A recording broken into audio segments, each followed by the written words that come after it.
গরিবের খাবার হিসেবে পরিচিত ডিম কেন এখন সাধারণ মানুষের ক্রয় ক্ষমতার বাইরে চলে যাচ্ছে?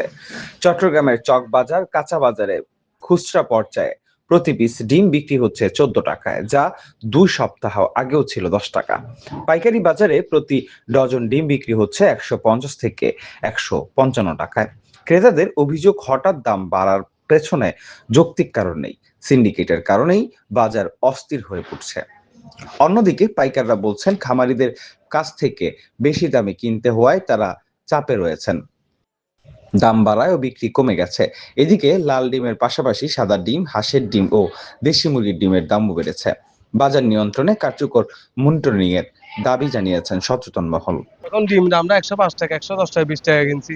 ডিমের দাম 150 টাকা। এটা একটা সিন্ডিকেট। তবে এক দামে 30 টাকা এক ডজনে। যারা 100 ডিম কিনে তারা কি করবে? কিনতে আসছি। আমরা যদি এক ডজন যদি 40 টাকা বা 30 টাকা বাড়তি ডজন কিনতে হচ্ছে।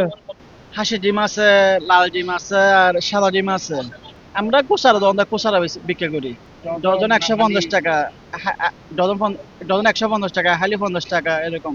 লালটা 100, ডজন 150 টাকা, আর সাদাটা 145 টাকা।